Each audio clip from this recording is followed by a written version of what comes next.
भगवान कपिल अगले सूत्र में कहते हैं, यह सांख्य दर्शन का 5वां सूत्र है। उत्कर्षादपि मोक्षस्य सर्वोत्कर्षश्रुतेः। मोक्षस्य अर्थात मोक्ष के, उत्कर्षादपि अर्थात उत्कर्ष से भी, अर्थात उसकी उपादेयता सिद्ध है, और सर्वोत्कर्षश्रुतेः अर्थात वेद उसे सबसे उत्कृष्ट बताता है। वेद मोक्ष की सर्वोत्कृष्टता का प्रतिपादन करता है। मानव के लिए सबसे ऊंचा लक्ष्य मोक्ष का प्राप्त करना है। इसलिए उत्कर्ष रूप धारण से भी मोक्ष की प्राप्ति के लिए यत्न करना आवश्यक है। वह यत्न बिना इन उपायों के जाने हो नहीं सकता। इसलिए इन उपायों के प्रतिपादन के लिए शास्त्रारंभ आवश्यक है। मैं आपको बता दूं, वेद में अमृत पद से आत्मा की मोक्ष अवस्था का वर्णन किया गया है। जैसे कि ऋग्वेद में, अथर्ववेद में, यजुर्वेद में कई जगहों पे आया है। मैं आपको एक उदाहरण दे देता हूं, जो मंत्र आप सब जानते हैं। ऋग्वेद के 7वें मंडल का 59वें सूक्त और 12वां मंत्र, ओम त्र्यंबकम यजामहे सुगंधिम पुष्टिवर्धनम उर्वारुकमिव बंधनान् मृत्योर्मुक्षीयमामृतात्। इस मंत्र में जीवात्मा प्रार्थना करता है, मैं मृत्यु से छुटकारा पा जाऊं, परंतु अमृत से नहीं। ऐसे ऐसे अनेक स्थलों में अविनाशी सुख अर्थात मोक्ष की प्राप्ति के लिए विविध प्रार्थनाओं का उल्लेख है। आत्मा के यह अवस्था सर्वोत्कृष्ट बताई गई है।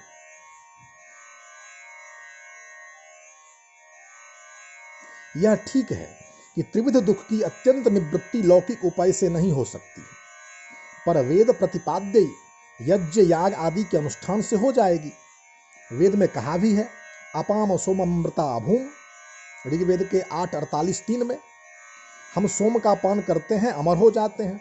सोमपान यज्ञ यागादि अनुष्ठान का संकेत करता है। ऐसी स्थिति में मोक्ष के अन्य उपायों का प्रतिपादन करने के लिए प्रस्तुत शास्त्र के प्रारंभ की क्या आवश्यकता है? तो इसके लिए भगवान कपिल अगले सूत्र में कहते हैं, अविशेषश्चो भयो हो, उभयो अर्थात दुख की अत्यंत निवृत्ति के लिए, दोनों प्रकार के,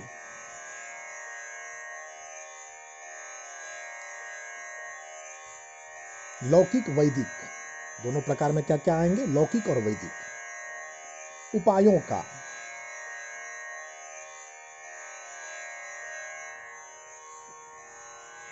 और अविशेष अर्थात अविशेष साम्य है।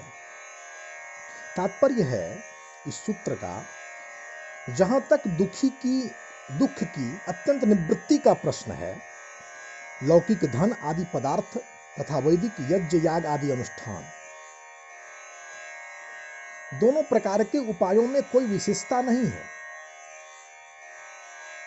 जैसे लौकिक धन आदि साधनों से दुख की अत्यंत निवृत्ति नहीं हो सकती, इसी प्रकार केवल यज्ञ याग आदि के अनुष्ठान से भी नहीं हो सकती। यज्ञादि का अनुष्ठान अंतःकरण की शुद्धि द्वारा विवेक ज्ञान में उपकारक या सहायक अवश्य है, पर वह मोक्ष का साक्षात उपाय नहीं है। सांख्य सूत्रों में, सांख्य दर्शन में 3:23-25 में इसका स्पष्ट प्रतिपादन किया गया है। मोक्ष का साक्षात उपाय प्रकृति, पुरुष अथवा चेतन अचेतन का अनुभूति रूपी विवेक ज्ञान है। मोक्ष प्राप्ति में साधन रूप से उपस्थित विवेक ज्ञान के साथ अन्य किसी के समुच्चय अथवा विकल्प का अवकाश नहीं, परंतु विवेक ज्ञान होने तक शुभ कर्मों का अनुष्ठान करते रहना आवश्यक है।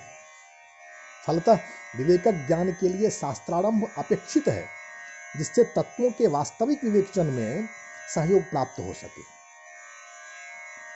अब इस प्रसंग के आधार पर कुछ विद्वानों का यह विचार है कि कपिल ने वैदिक यज्ञ याग आदि के कर्मों के प्रति उन्हें मोक्ष का साधन न मानकर उपेक्षा अथवा अनादर की भावना प्रकट की है, पर वस्तुतः भगवान कपिल की ऐसी कोई भावना प्रतीत नहीं होती है। यह एक स्थिर विचार है कि वैदिक काम्य कर्म केवल भोग के साधन होते हैं, अपवर्ग के नहीं। निष्काम कर्म अंतःकरण की शुद्धि में सहायक होते हैं। शुद्धांतःकरण मुमुक्षु अध्यात्म की ओर प्रवृत्त होता है तथा समाधि आदि के द्वारा आत्मज्ञान अथवा आत्म साक्षात्कार होने पर अपवर्ग को प्राप्त करता है। इस प्रकार निष्काम कर्म भी आत्मज्ञान अथवा विवेक ज्ञान में उपकारक मात्र होते हैं। यही स्थिति इनकी अपवर्ग के प्रति कही जा सकती है। वैदिक कर्म अपवर्ग के साधन नहीं है। इस अभिप्राय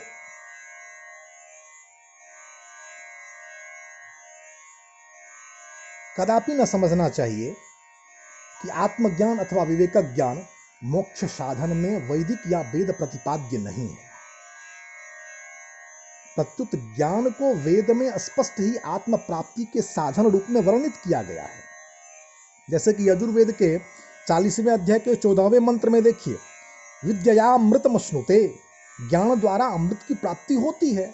वेदाहमेतम पुरुषं महाग्नादित्यवर्णं तमसः परस्तात् तमेव विदित्वात् मृत्युमेति नान्यः पंथा विद्यते यनाय। यजुर्वेद के 31वें अध्याय के 18वें मंत्र में देखिए, अचेतन प्रकृति से परे प्रकाश स्वरूप चेतन उस महान पुरुष को मैं आत्मज्ञानी जानता हूं। उसको ही जानकर मृत्यु के पार जाया जाता है। मोक्ष के लिए अन्य मार्ग नहीं है। अब श्वेताश्वतर उपनिषद की एक कंडिका इस अर्थ को अति स्पष्ट रूप में प्रस्तुत करती है। उद्गीतमेतत् परमं तु ब्रह्मं तस्मिंस्त्रयं सुप्रतिष्ठाक्षरं च अत्रांतरं ब्रह्मविदो विदित्वा लीना ब्रह्मणि तत्परा योनि मुक्ता। ब्रह्म का उत्कृष्ट स्वरूप ऋषियों ने इस प्रकार गाया है कि उस ब्रह्म में 3 अविनाशी तत्व प्रतिष्ठित हैं। आत्मज्ञानी ऋषि उनके भेदों को जानकर सांसारिक दुखों से छूट कर मोक्ष को प्राप्त करते हैं। इस रूप में वेद तथा अन्य वैदिक साहित्य के अनेक संदर्भ इसी अर्थ को पुष्ट करते हैं। देखिए, द्रव्यार्जन, औषधोपचार आदि लौकिक तथा यज्ञ याग आदि वैदिक काम्य कर्म मोक्ष के वास्तविक उपाय नहीं हैं और इसीलिए वस्तुभूत उपाय विवेक ज्ञान की सिद्धि के लिए शास्त्रारंभ आवश्यक है। पर एक विचार है और विचारणीय यह है कि मोक्ष तो उसी को हो सकता है ना जो बंधन में पड़ा हो। आत्मा के मोक्ष का प्रतिपादन करने के लिए प्रथम यह आवश्यक है कि उसके बंधन की स्थिति को स्पष्ट किया जाए। तब सोचना चाहिए कि क्या आत्मा स्वभाव से बंधन में रहता है अथवा किसी निमित्त से वह बद्ध हो जाता है। तो अगले सूत्र में भगवान कपिल कहते हैं, यह सांख्य दर्शन का 7वां सूत्र है, न स्वभावतो बद्धस्य मोक्ष साधनोपदेश विधि। स्वभावतः अर्थात स्वभाव से, बद्धस्य अर्थात बंधन में पड़े आत्मा के, और मोक्ष साधनोपदेश विधि मतलब अर्थात मुक्ति प्राप्त कराने वाले उपदेशों का विधान, न अर्थात संगत नहीं है। यदि आत्मा स्वभाव से बद्ध माना जाए तो उसके मोक्ष के लिए किन्हीं साधनों के उपदेश का होना युक्त नहीं कहा जा सकता। कारण यह है कि अगले सूत्र में भगवान कपिल पुनः कहते हैं, स्वभावस्यान पायित्वाद अनुष्ठान लक्षणम अप्रामाण्यम। स्वभावस्य अर्थात स्वभाव का, अनपायित्वात् अर्थात विनाश न होने से, और उसके बाद का पाद है अनुष्ठान लक्षणम, उसके लिए व्यर्थ अनुष्ठान, और अप्रामाण्यम अर्थात प्रमाणहीन है। अर्थात किसी भी वस्तु के स्वभाव को हटाया नहीं जा सकता। वस्तु का स्वभाव अपना, उसका रूप है, अपना आत्मा है। स्वभाव के हटने से वस्तु के स्वरूप का ही अस्तित्व नहीं रहेगा। उष्णता यदि अग्नि का स्वभाव है ही, और यदि उस उष्णता को अग्नि से हटा दिया जाए और न रहे तो व्यवहार में अग्नि का अस्तित्व ही नहीं रहेगा। ऐसी स्थिति में यदि बंधन आत्मा का स्वभाव है तो उसे हटाया नहीं जा सकता। तब उसके लिए जो उपदेश होगा वह अप्रामाणिक होगा, क्योंकि उसका अनुष्ठान करना सर्वथा व्यर्थ होगा और वह उपदेश केवल कथन रहेगा, उसे प्रयोग अथवा व्यवहार में नहीं लाया जा सकता, उसका कोई भी फल होना संभव भी नहीं है। इसलिए यदि आत्मा स्वभाव से बद्ध माना जाता है तो उसके मोक्ष के लिए शास्त्र का आरंभ सर्वथा व्यर्थ होगा, क्योंकि ना शक्योपदेश विधि रूपदिष्टेप्यनुपदेशः, यह अगला सूत्र में भगवान कपिल कहते हैं। न अर्थात नहीं होता, अशक्योपदेश विधि अर्थात अशक्य के उपदेश का विधान, और उपदिष्टेपि अर्थात उपदेश किए जाने पर भी, और अनुपदेशः अर्थात वह अनुपदेश है। अशक्य कार्य के लिए उपदेश करना व्यर्थ है, ऐसा उपदेश भी निष्फल होने से अनुपदेश के समान है। तब क्या आत्मा को स्वभावतः बद्ध मानना चाहिए? तो